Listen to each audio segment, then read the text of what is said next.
Assalamualaikum warahmatullahi wabarakatuh. Selamat pagi anak-anak semua. Hari ini kembali lagi kita belajar prakarya. Anak-anak, sebelum kita memulai pembelajaran hari ini, marilah kita berdoa menurut agama kita masing-masing. Berdoa dimulai.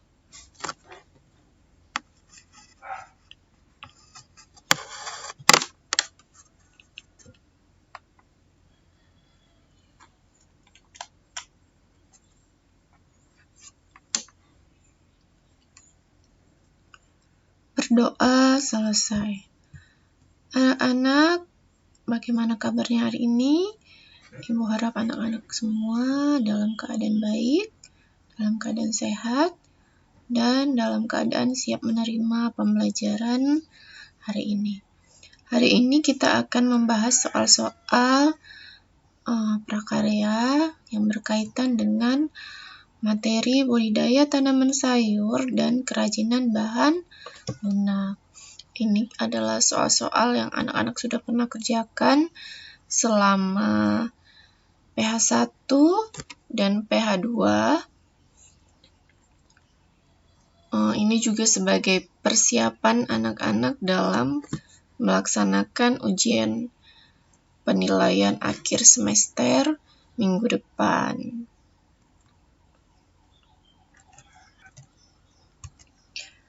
Baik, kita masuk pada soal nomor 1. Yang pertama ya.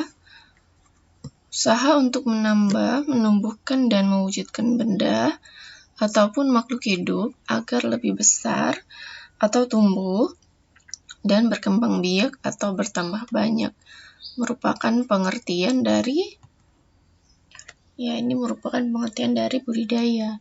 Jadi budidaya merupakan usaha untuk menambah, menumbuhkan, dan mewujudkan benda ataupun makhluk hidup agar lebih besar atau tumbuh dan berkembang biak atau bertambah banyak.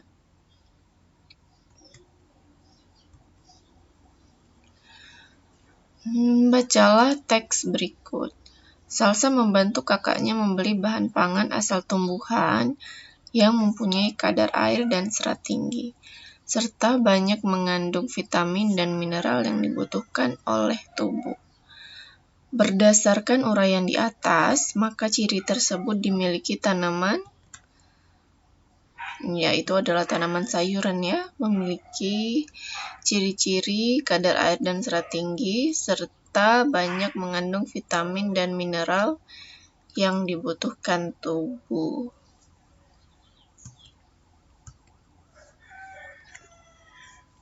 Perhatikan beberapa jenis tanaman berikut. Ada sawi, kentang, tomat, kol, dan kangkung. Berdasarkan daftar di atas, yang merupakan jenis sayuran dengan memanfaatkan daunnya adalah yang kalau daunnya berarti nomor 1, sawi, kemudian kol dan kangkung ya.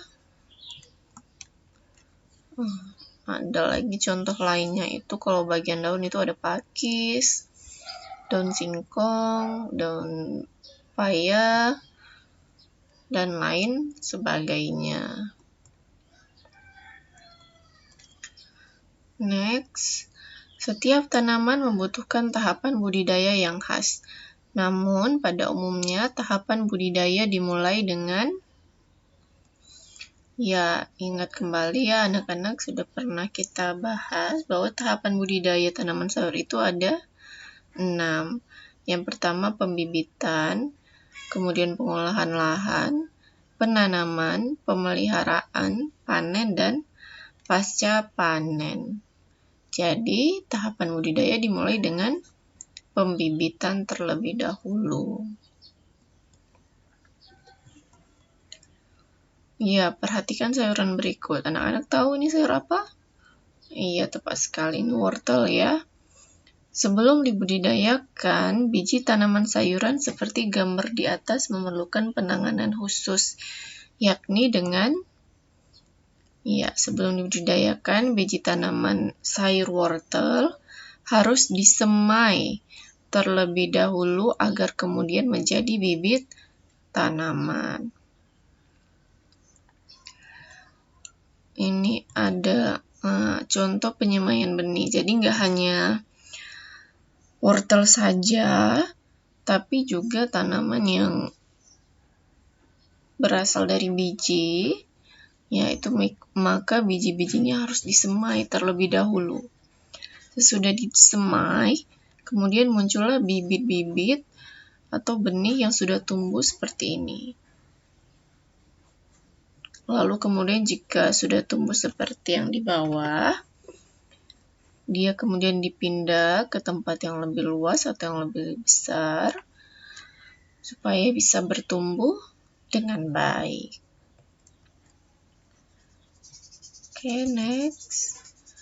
Yang merupakan cara merawat tanaman sayuran yaitu, ya anak-anak ingat, dalam tadi tahapan budidaya ada dia tahap pemeliharaan. Ya, itu masuk pada cara merawat tanaman, dilakukan pemeliharaan. Ada penyiraman, penyulaman, penyiangan, pembumbunan, pemupukan, pengendalian organisme pengganggu tanaman, pemasangan anjir atau turus. Jadi kalau ditanya yang mana cara merawat tanaman sayuran yang benar itu, pemupukan benar, penyiraman benar, pembumbunan benar. Pemotongan, penyiangan, pembakaran ini tidak termasuk ya. Sebenarnya pembakaran ini tidak termasuk. Pengeringan juga tidak termasuk ya, karena kalau tanamannya kering ya tanamannya bisa mati. Berarti jawaban yang paling tepat itu yang A.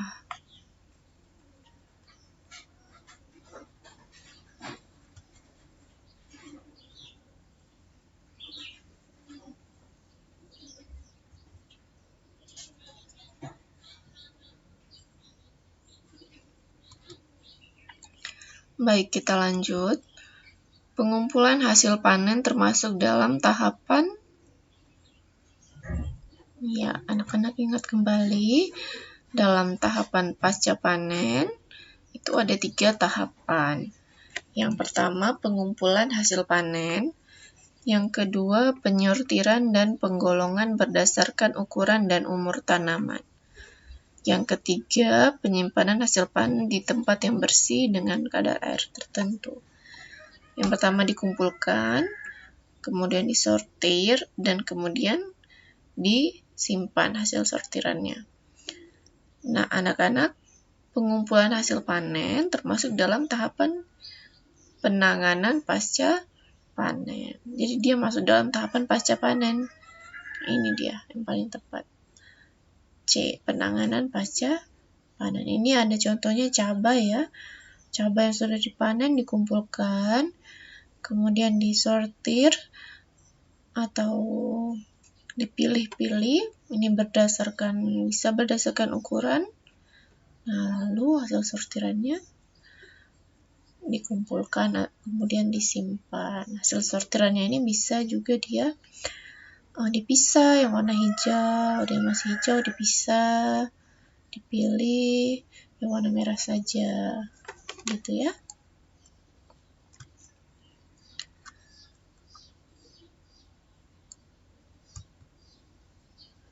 Bagian tanaman sayuran yang dapat dimanfaatkan meliputi, nah ini ada 8 ya.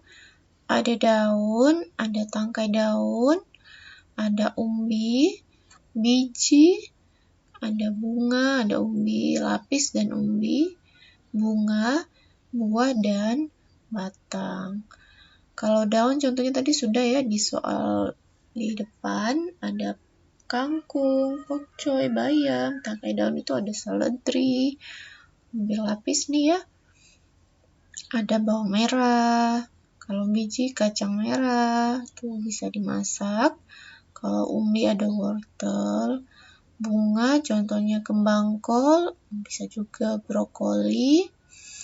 Kalau buah contohnya tomat, papaya juga bisa dijadikan sayur ya. batang itu contohnya asparagus. Ini dia 8 bagian sayuran yang dapat dimanfaatkan. Jadi anak-anak harus ingat. Jadi kalau ditanya bagian tanaman sayuran mana aja yang bisa dimanfaatkan, ada 8.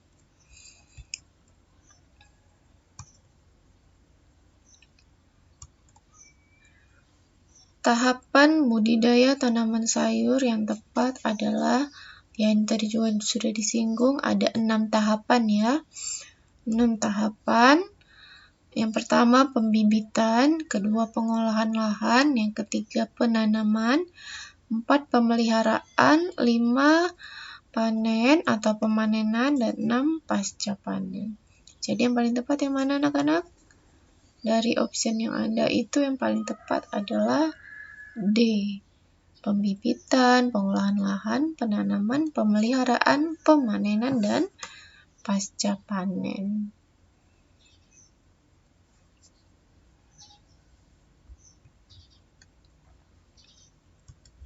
Oke, kita lanjut.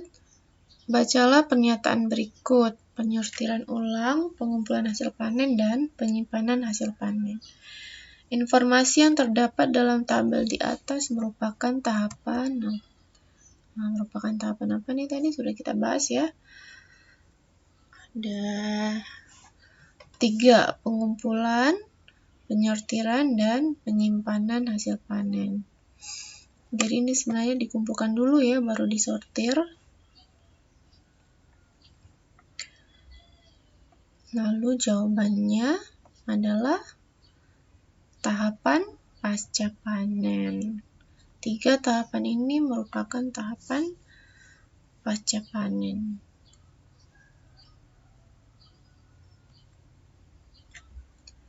Wadah tanam yang kuat, tahan lama, dapat merembeskan air yang berlebih, ringan dan menarik merupakan pengertian dari wadah tanam yang ideal. Wadah tanam yang ideal adalah wadah tanam yang kuat, tahan lama, dapat merembeskan air berlebih, ringan dan menarik. Oke, next kita lanjut soal berikutnya. Bacalah isi ilustrasi berikut. Smith menanam sayur cabai untuk diamati dan akan dikumpulkan. Hari yang ditunggu pun tiba. Ia sangat gembira karena akan mengumpulkan hasil budidaya sayur. Ketika ia selesai bersiap-siap ke sekolah, ia pergi ke teras belakang untuk mengambil sayur yang ia tanam. Namun ia sangat terkejut dan kecewa karena sayur yang ia tanam terkena hama. Anak-anak, apa penyebab masalah yang dialami Smith? Masalahnya, sayur yang ia tanam terkena hama. Jawabannya adalah karena Smith tidak melakukan pemeliharaan ya. Smith menanam sayur tapi tidak melakukan pemeliharaan. Dikatakan Smith menanam sayur cabai, tapi dia tidak ada memelihara, dia tidak ada menyiram, tidak ada memupuk. Lalu tiba-tiba ketika ia ingin membawa sayurnya, ternyata tanamannya terkena hama. Jadi jawaban yang paling tepat itu adalah tidak melakukan pemeliharaan.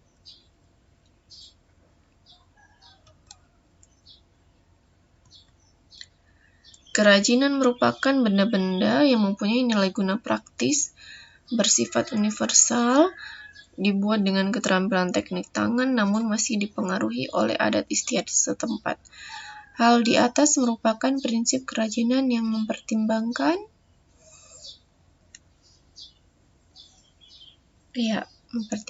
prinsip kedaerahan atau tradisional. Ingat kata-katanya oleh adat istiadat setempat. Jadi dia dikatakan prinsip kedaerahan atau tradisional. Perhatikan ilustrasi berikut. Grace memiliki seorang kakak yang baru kembali dari Bali. Kakak Grace membawakan oleh-oleh sebuah hiasan keramik dengan motif bunga yang dapat diletakkan di tempat tisu bagian muka. Grace sangat senang menerimanya. Jika kotak tisu sudah tidak terpakai, Grace dapat melepas hiasan keramik dan dipasangkan pada kotak tisu lainnya. Berdasarkan ilustrasi di atas, produk kerajinan hiasan keramik memenuhi manfaat sebagai di sini dikatakan kerajinan bahan lunak yang difungsikan sebagai kelengkapan suatu benda. Sebagai contoh, kotak tisu yang dilengkapi dengan hiasan keramik pada bagian muka. Jadi, kehiasan keramik itu sebagai kerajinan bahan lunak melengkapi si kotak tisunya. Maka dia difungsikan sebagai kelengkapan suatu benda. Karena untuk memperindah begitu ya.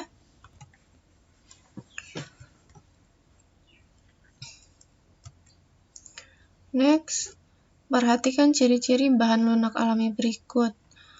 1. Berasal dari adonan tepung yang dilumat hingga kalis dan mudah dibentuk. Dicampur dengan air dalam proses pembuatannya. Kerajinan dari bahan ini jika terkena air akan mudah rusak. Pewarnaan dapat dilakukan dengan pewarna makanan maupun sintesis. Berdasarkan ciri-ciri di atas, bahan lunak alami yang dimaksud adalah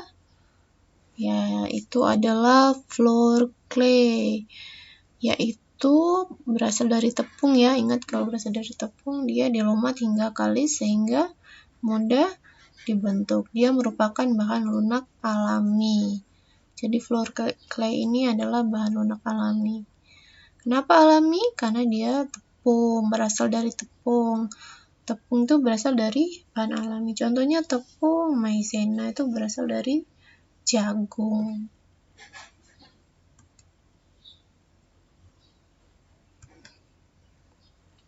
Benda kerajinan harus mengutamakan nilai praktis, yaitu dapat digunakan sesuai dengan fungsi dan kebutuhan. Contoh kerajinan yang berkaitan dengan nilai tersebut adalah syarat perancangan benda, salah satunya adalah kegunaan atau utility. Artinya, benda kerajinan harus mengutamakan nilai praktis yang dapat digunakan sesuai dengan fungsi dan kebutuhan. Jadi kata kuncinya di sini sesuai dengan fungsi dan kebutuhan. Contohnya mangkuk untuk wadah sayur, fungsinya mangkuk digunakan sebagai kebutuhan, fungsinya untuk wadah sayur.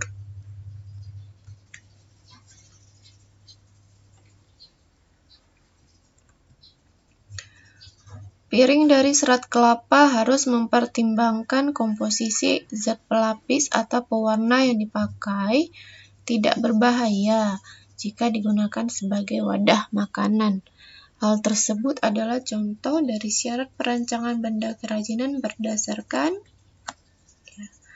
syarat perancangan berdasarkan keamanan atau safety, yaitu benda tidak boleh membahayakan pemakainya. Contohnya, piring dari serat kelapa harus mempertimbangkan komposisi zat pelapis atau pewarna yang dipakai sehingga tidak berbahaya jika digunakan.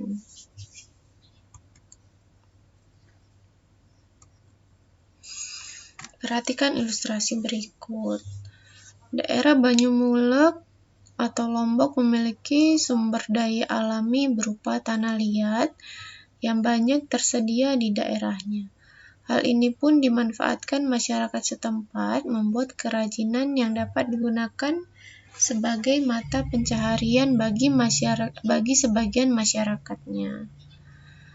Mata pencaharian yang dimaksud berdasarkan ilustrasi di atas adalah anak-anak ingat di sini katanya sumber daya alami berupa tanah liat. Tanah liat itu kalau dibuat kerajinan kira-kira bisa buat apa ya? Kalau kerajinan, apakah membuat kerajinan kayu? Apakah tembikar atau keramik? Membuat tas dan dompet? Atau membuat hiasan kaca? Yang paling tepat itu adalah membuat tembikar atau keramik hitam karena bahan dasarnya menggunakan tanah liat. Jawabannya adalah B ya.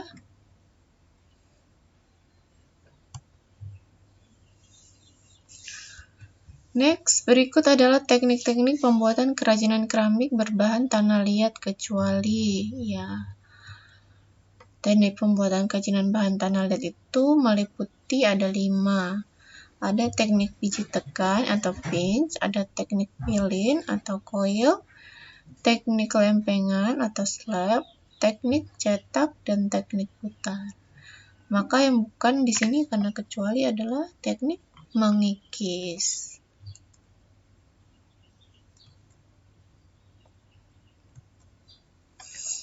Kerajinan getah nyatu merupakan kerajinan yang memanfaatkan getah pohon nyatu sebagai bahan utama.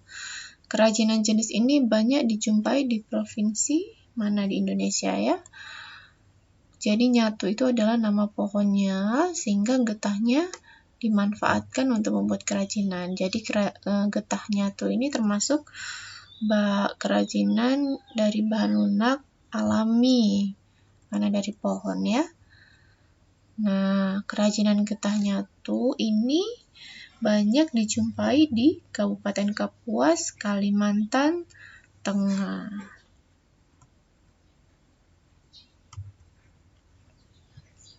Gambar di atas adalah contoh kerajinan bahan lunak yang terbuat dari, ya anak-anak kalau perhatikan ini dari apa? Nah, ini dari sabun ya.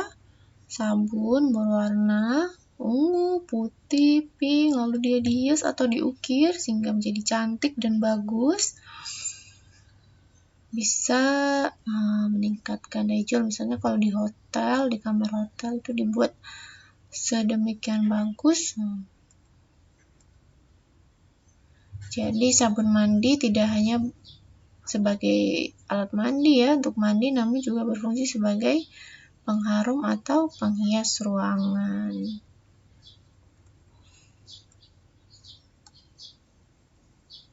Oke, next. Berikut ini fungsi wadah sebuah produk kerajinan, kecuali anak-anak ingat ada 4 fungsi wadah. Apa saja itu?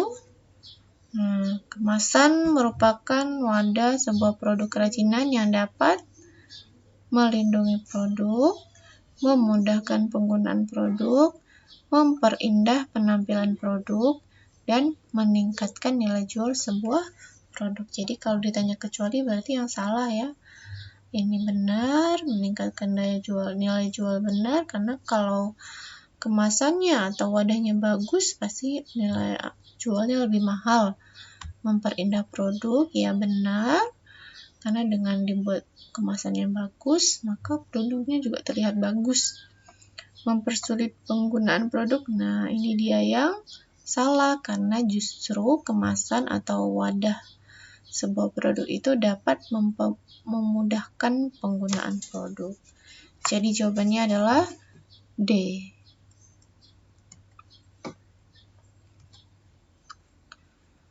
Anak-anak, sekian dulu penjelasan Ibu tentang pembahasan soal-soal kita pada hari ini. Ibu harap anak-anak dapat menyimak dengan baik, dan kalau bisa anak-anak silakan catat karena ini akan berguna untuk anak-anak dalam menghadapi PAS atau penilaian akhir semester ya. Jadi ini sebagai bisa dikatakan kisi-kisi untuk PAS minggu depan. Karena soal-soal ujian adalah soal-soal yang sudah pernah kita bahas dan anak-anak sudah pernah kerjakan. Anak-anak, terima kasih untuk tetap semangat belajar, tetap sehat dimanapun anak-anak berada, tetap semangat belajar. Sekali lagi, terima kasih. Selamat pagi anak-anak.